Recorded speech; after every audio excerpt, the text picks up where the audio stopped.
That was a Spartan Andrew. Excommunicado. Hey, VISHWAAS here. I'm an environment and weapon artist with a knack for creating realistic models and textures. My main focus is on making assets that feel grounded and detailed, whether it's environment or weapons. I recently wrapped up my master's in game design this year. Give me a lot to take a look at my portfolio. Let's take a look.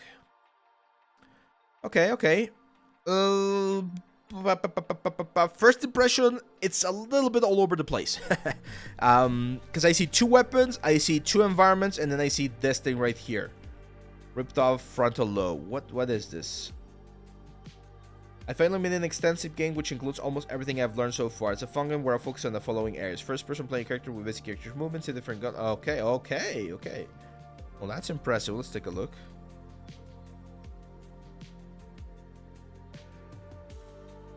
Okay. Let me see. Do we have full HD? Yes. It's a little bit too much motion blur there for my liking. I mean, I always applaud when people do this sort of like ambitious things where they can like create a lot of things. Oh, that's nice. Like if you did everything here, like all of the development, the coding, the programming, that's really, really impressive. It's not easy. It's not easy to do the whole thing. And I'm gonna give you my advice in just a second. Yeah, this is fun, man. Yeah, who doesn't like shooting some zombies, right? Nice. Okay, scale is a little bit weird there. See how the stairs look massive compared to the zombies? They look a little bit too massive. Yeah, this is not bad, man. I really like it. I think this is a good job.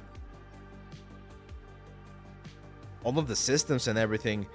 My advice here then would be, or my question would be, what do you want to focus on? Right? Because I'm not sure if you want to be a game designer or if you want to be a 3D artist.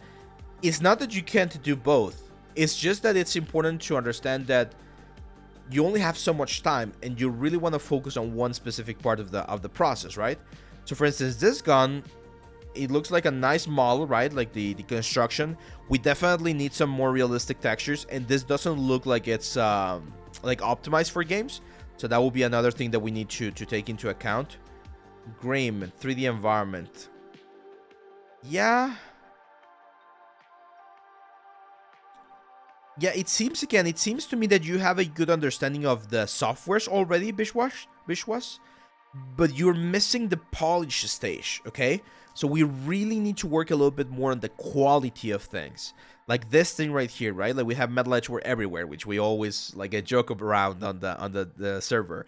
It's just too much stuff right here. So my best advice for you, VISHWAAS, is sit down, do a little bit of thinking, and really answer or ask yourself the question, what do I want to do? Do I want to do 3D art for games? Or do I want to do games, right? Because again, they're not exactly the same. And once you have that decision, then I might be able to help you out a little bit more, because right now it's a little bit difficult for me to really figure out what you really want to do. It kind of looks like you do want to do 3D art, and in that case, my best advice is polish. Okay, we need to work on polishing the whole thing. Pablo Ras, what's up, man? Welcome. Let's say. Yes, it's tutorial. It's fine. It's actually. I would encourage people, if you follow the tutorial, make sure to mention the tutorial, because otherwise people can be again, like it could be like a bait and switch. So yeah, definitely Alexander mentioned that it was from a tutorial. However, it's better to show pieces that were made by things. Okay, yeah, so if you want to do more 3D stuff, man, it's just polish, because you already have the knowledge about the softwares, and you have some very cool thing, which is the knowledge about the pipeline, because you've integrated this into actual like games or demos.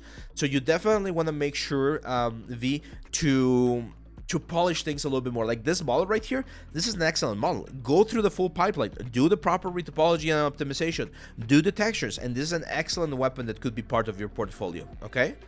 That's another big advice that I'd like to give everyone, guys. You don't always need to go back or you don't always need to start a new project completely from scratch. as we do a lot of these exercises and these projects, it might come to a point where you go back and grab some of the pieces you had before, like a couple of years ago, and then you just redo them. Let me show you one example where I actually did that not too long ago. So all of you guys remember Door, right? Like the dwarf from our Substance Painter course.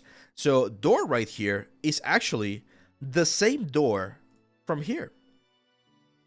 This dwarf prisoner door that I did 10 years ago, I just went back into the tools, grabbed the C tool that it had like the body elements, and I just reworked it, like did a little bit more sculpting so that I could improve all of the new skills, and that's how I made the face and the body for this character. But it's the exact same dwarf. You might be able to tell or see some of like that one. Can you see that little like dimple that he has there on the arm?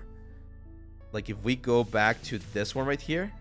Oh no, it's too far away, but you will be able to tell because it's it's one very like particular piece that this character had. I did delete some of like the scars and things like that, but it's the exact same character. So you don't need to do everything from scratch every single time. You can start with something that you already have and just reuse it and show how all of the new skills that you have can now be applied to this new project, okay? Hope that makes sense.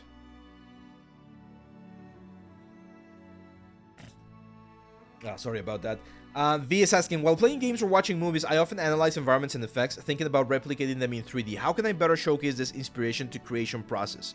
Just like that, like just to like if you watch like a BFX thing in Overwatch and you want to do it and you do your own version of it, you can add a little GIF at the end saying I was playing Overwatch, I saw this effect and I tried to replicate it in the best like possible story. Yeah, that's right, Solid Mango. The door storylines are like continued from that picture to like the next one. Yeah, that's right.